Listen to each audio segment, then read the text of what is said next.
Hey there gamers, DreamcastGuy here, and today we're talking about Hades 2 because it is finally actually released. The early access is complete, 1.0 is here, so now we can actually play the final, incredibly polished game with the true ending. And I wanted to break this down because honestly, for the last year and a half of early access, I've been playing this game pretty much constantly. I have dang near 100 hours in this game. So seeing it, I've watched as they've introduced new areas, new weapons, new bosses. But now that the game is actually complete, it's fun to review the final version of Hades 2, the Hades 2 that is feature complete, and answer the question I feel like a lot of people have on their minds, which is the original Hades is often considered to be literally the greatest roguelike of all time. Is Hades 2 better? I'll be honest, I actually think I'm having more fun with Hades 2 than I did with Hades 1, which is one of the best games ever. So this is a 10 out of 10 review. We're going to talk about it, but I think that 99% I love this game. There is a 1% gripe I still have, though. Let's break it down. Hi, hope you're having a great day, and if you could, please give this video a like and subscribe if you haven't already. So this is going to be a very intricate review because I've put so much time into this, but I want to try and break it down into separate chunks. And I think we have to start with the gameplay because that really connects to all of it. This game is over double the size of Hades 1. This is about 2.5 times bigger than the first game. So there is a lot to get into. Let's start though with the gameplay. If you've never played a roguelike, these are incredibly addictive because every time you attempt it, it is very, very different. No two playthroughs of this game will ever be the same. We're playing as Mel, Princess of the Underworld, and sister to Zagreus, who was the main guy of the first game. Now, her goal is to essentially get revenge on Chronos, the Titan of Time. Her family is missing. He's captured them, destroyed them, something. So your goal is to fight to the lowest depths of the underworld and kill Chronos, to kill time. But what makes this incredibly difficult is that you can't just walk up and punch him in the face. Instead, every time you play the game, it's completely randomized. All the different layers of the underworld, all these depths of the underworld you have to go through, they're always different. The pathways are more winding. The maps we actually fight in are randomized, and the buffs we get are completely all over the place. So every time you play this, the gods up on Mount Olympus, they want to help you out. They want to see your family free. They want to defeat Chronos as well, but they can't go down there directly. So instead, what they do is they bless you with boons. As you're playing through this, each map you finish, each of the little battle arenas you complete, you get some sort of bonus. Now, sometimes it's just gold or some sort of currency or something like that, but 99% of the time, what you get is boons. Each of the different gods gives you their own special flavoring of a buff, some sort of power-up that works for the rest of that run. Teaming up with Zeus, he'll give you something like every time you hit somebody, it can create a chain lightning effect that hits other targets. If you team up with like Ares, the god of war, maybe he'll make your special attacks explode to hit everybody around it, or even something very normal. Like sometimes you'll just get something like, hey, here's one great thing where every time you dodge, it will actually poison everybody where you were. I like the fact that what makes this game so incredibly fun is that honestly, all the buffs and boons come together to create a build. Every time you play this, you can pick one of 6 different weapons. Now, these are incredibly different. There's stuff like the Witch's Staff, the Twin Blades, the Moonstone Axe, which is my personal favorite, or even a mech suit that actually lets you basically fly around and super punch people. But whenever you start getting these different buffs and boons, they change how it plays. A lot of times, Mel, what makes her so different from Zagreus is that she's not so melee focused. You actually have a bar that is your magic ability. So a lot of times you have bigger special attacks, stuff that's more ranged, more offensive, more nuclear. And a lot of times these different buffs will change how they work very fundamentally. So I like the fact that as you get deeper and deeper and deeper, you'll have builds that are drastically different every single run.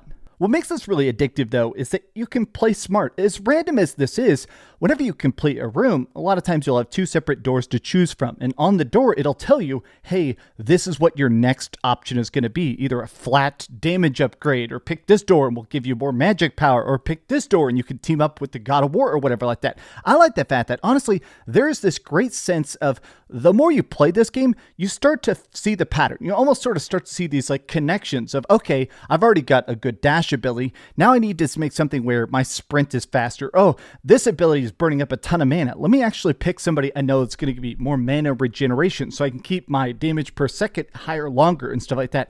I like the fact that, honestly, every build feels so intricate, and by the end of the game, every time you ever manage to win, which basically is fighting through all the layers of hell and getting to Chronos or getting all the way to the top of Mount Olympus, but we'll get to that in a second. I like the fact that every time I ever beat this game, it was so radically different. Every single time, I literally just had to cheer like, hey, I feel like I'm the first person ever to figure this out specifically. Now, what makes this extra deep is that every time you play through it, you're going to find a lot of permanent stuff. Originally, Mel starts pretty dang weak. I'll be honest that for the first couple runs, you're not going to make it incredibly far. It's very difficult to kind of get the feel for the dashing, the dodging, kind of figuring out each of the weapons. But whenever you go in here, you lose your gold and your power-ups and stuff and your boons every single time you die. But what you do get to keep is your permanent stuff. Any flowers you pick, if you mine any nodes, if you get a fishing rod and fish up any fish, you can actually keep that kind of stuff. And by using it, this gives you permanent upgrades. You see, what makes Mel incredibly different from any of the other characters is that she is a witch. She has magical abilities. So whenever you go back to town, there's this big witch's cauldron. Whenever you walk up to it, it gives you a whole list of stuff you can build. Now, a lot of these are just straight up upgrades to the camp, new unlockables, new expansions, new stuff that makes it where now you are permanently stronger. These are unlocks that make it so the character stays permanently tougher, which means that, honestly, the game does get easier and easier and easier as it gets deeper. Now, there's special extra hard mode stuff we're going to talk about in a second, but I do like the fact that, honestly, there is this fun Zen loop, because a lot of times it'll tell you, oh, in order to get the next unlock, you have to have 2 Essence of Shadow or 2 Purities of Darkness and stuff like that. So a lot of times you have to go back to particular parts of the Underworld to find the next upgrade pieces to unlock the next permanent upgrade. But the reason I say this is bigger than just the original game, double the size of the original game, is that in Hades 1, that's all we were trying to do. Our whole goal was to fight your way from the depths of hell up to the surface, to escape, right? To defeat Hades and get out. Whereas this time around, there is the fight against Chronos, to go down to the depths of the underworld to defeat Chronos, to stop time. Whereas the second option, once you beat the game the first time, they unlock the surface. But going up to the surface, it actually kills you. Going up there, Mel is half mortal, and whenever she tries to go up to the surface, it actually poisons her. The fact that she's a mix of being half mortal and half dark world god means that she's not technically supposed to exist in the realm of man. She can't. So the first couple runs, you actually go up there, and each time you attempt to go up there, you can only live for about 5 minutes. So those first couple attempts to the surface, the other characters, they start to talk to you about, hey, here's why you can't go up there. Oh, I have a theory. If we do this or that, maybe we can make it where you permanently exist. So eventually you basically craft an ability to stay on the surface longer. So then you can start to do full runs to the top of Mount Olympus. Now, to be clear, going down to the Underworld is 100% different. These are different levels with different bosses, different monsters, different buffs, different elements and stuff. So fighting to the top of Olympus has a different super boss that, in my opinion, is way, way harder. But I like the fact that, honestly, since they're so different and the bosses are so different, I like that this feels truly like Hades 2 and Hades 3 in one separate game. And as you begin to go up there, there's different materials to get, different crops, different seeds you can take and bring back to your garden to grow even better upgrades, to brew in the cauldron and get even more unlockables. What's really crazy is that after I managed to beat Chronos about 3 or 4 times, and I managed to beat the big monster at the very top of Mount Olympus a couple times, I discovered I could actually further upgrade every single weapon. Once you unlock all 6 weapons, all 5 of the crafting tools and stuff, it unlocks the ability to evolve all 6 of the weapons to not just have better attack power, but to have different special types. I had ones where if I hit somebody a couple times, it built up this debuff called mortality. And if I did a charged hit, it would basically detonate. That's one of the upgrades to the axe. There's 3 evolutions of every single weapon, meaning that this game doesn't have 6 weapons, it has 18 weapons. Now, if you're probably thinking, okay, this game gets easier and easier and easier, what's going to keep me interested in it? What's going to make me want to actually keep playing if eventually the game becomes a cakewalk to finish it, right? Well, that's where the hard mode options come in. After you've beaten the game 4 or 5 times, you start to get these clues about some optional extra stuff. The Oath of the Unseen and the Chaos Trials. Now, Oath of the Unseen, these are essentially just special modifiers you can optionally choose on. This can make it so that foes hit you for harder, foes have more health. You can make it where you don't heal. You can do all sorts of stuff. You can make it where every item you encounter at the shop is actually double the price, or you can even put a timer on screen. Now, these do open up extra stuff. By actually beating the game on these higher difficulties and stuff, it gives you even more crafting materials and honestly a lot more bragging rights. It's cool to actually try to beat this with as many of the difficulty multipliers turned way the heck up. But the other option they have, the other hard mode thing you unlock, is extra fun, the Chaos Trials. These are very different because when you choose to take on Mount Olympus or go to the depths of hell and stuff like that, when you're trying to do that, you get to pick your weapons. You get to choose your loadout. You have to hold your ideas. Whereas with the Chaos Crystals, this might be my favorite in-game activity because it gives you a pre-made loadout. You only have to defeat one level. You only have to go against like one of the bosses. You don't have to beat the whole dang game with it, but what it does is basically it'll put you halfway through the game with a very funky build, a very specific weapon, and already preset done of boons, and you have to beat the game.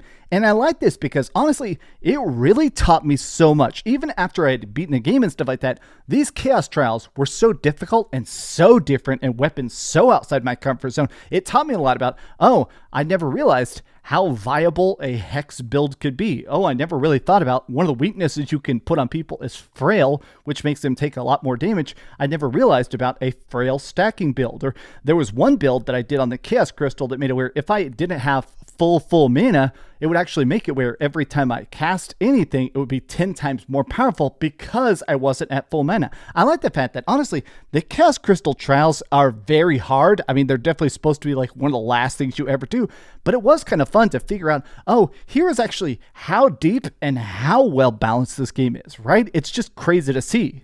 But I want to talk a bit more about all the unlockables and stuff because I gotta say that the most fun part about this game is that literally, even 50 or 60 hours into this is not a joke, 50 or 60 hours into this, I was still constantly finding new stuff to chase, new stuff to figure out how to craft. And a lot of this comes down to the companion system. So whenever you encounter people that give you buffs and boons and stuff like that, all the Olympian gods, or a lot of people that live in the underworld like Nemesis or Echo and stuff, whenever you encounter these people, you can give them a gift. There is a gift system. So while you're actually going through this at the shops or some of the stuff you find and stuff, you get all sorts of permanent items you can carry on you. Ambrosia, little bottles of wine called nectar and stuff like that, or even fishing lures and bath salts. And the way this works is that whenever you encounter people, you can give them a gift. Instead of just talking to them, you can give them a gift. Now, a lot of times, they'll give you something back. This is the Keepsakes system, which I'm going to talk about in a second, but essentially the way this works is that they like you more and more and more. As you build up more of this trust and more of that bonded stuff, it actually unlocks additional extra dialogue, more story, more conversation, more unlockables and stuff. And I do like the fact that there is a joke people made about the first Hades game, which is that it's a very good action game with a hidden dating game in it. If you actually make people like you enough, you can basically go on dates with them. They took that even further in this. If you give people enough gifts, which since you see them randomly, you can't just like spam gifts. You actually have to pursue them, chase them, find them, get lucky. And then as you keep giving them these gifts, you can take them on dates to the bar or take baths with them and stuff like that, or go on fishing dates and stuff together. And I like the fact that honestly, each of these characters are so well written, so well acted. I actually cared about their insights. I like the fact that a lot of these people that, are, ancient historical figures, myths and legends from a million years ago and stuff, I kind of like to see them as these personifications of Nemesis or Narcissus. I like the idea of all these different people that are legends actually talking about their feelings or sort of just explaining the situation and reflecting on this eternal war against the Titans and the Olympians and people that have been trapped in essentially the underworld for 1,000 years, how they see the thoughts of the surface. these reflections, these reactions, this entire acting is so freaking good. I love the story in this, but I do think it's also cool that honestly, as you keep unlocking stuff, it is cool they give you these different styles of gift. So the final thing to talk about, I think, are the most interesting permanent upgrades, the arcana and keepsakes. Essentially, keepsakes, they're pretty dang easy. The people who give you a gift, if you give them something, they'll usually give you back some sort of trinket that you can carry with you onto any of your runs. Some of this makes it where if you die, you'll come back to life. Okay, something like that's pretty dang obvious, right? But some of them make it so your random boons are actually a lot more beneficial. There's one where every time you get hit, you actually get like an armor stat and you regrow armor every single turn. That stuff pretty cool. There are ones that straight up just give you more crit right off the top, just straight up more crit, but it gets weaker every single fight you survive. So basically, it's great at the start, not so good by the time you get to the last boss. These keepsakes are incredibly different, and honestly, what's cool is that they also level up. As you keep playing the game, they get better and better and better with you. So it's cool that, honestly, the relics you like the most, the keepsakes that are the most fun to you, get more powerful the more you use them. But the other part that I think takes a little bit of a learning curve to it is the craziness of arcana. So you basically have like these tarot cards that give you different buffs. Something where you can re-roll different bonuses and stuff. Oh, if you see like a choice to get a Hermes buff on one of the doors, you can choose to re-roll a door once per run and stuff like that. Or it makes it where, all right, whenever you're low on mana, you do extra hits. There's all sorts of arcana that do all sorts of very crazy, very special buffs that basically make it where not only do you get stronger, but it makes it so you have an extra build even at 0 boons. It basically gives you a different style of play to further customize the crazy depth of your favorite weapons. Honestly, Hades 2 is just across the board a bigger, deeper, better game. It's got more bosses, it's got more craziness, it's got more customization, it's got more unlocks, it's got more story, it's got more music. It is just Hades 1 with way, way, way, way, way more to do. I love it. I will say my one complaint is that some of the character designs, I don't know, man. I feel like most of the characters look fantastic, especially all the female characters look pretty dang good, but some of the gods look kind of goofy. I don't know, there's something off. Some of the characters I think just look a little bit odd. Some of them I feel like they're trying to make them look like beautiful and crazy and like super, super impossibly, almost creepy, strikingly gorgeous, and I think that looks good. Some of the characters I think look a bit odd and cartoonish. And to me, that's like my only complaint is some of the character art, I almost felt less interested in bonding with them because they looked so weird compared to the other naughty hotties in the depths of the underworld. I don't know. This has been a rambly review, but let's go over to the ratings board and put a big number on it. I am giving Hades 2 a 10 out of 10. Thank you so much for watching, gamers. If you enjoyed this video, be sure to give it a like, subscribe if you haven't already, and please keep dreaming.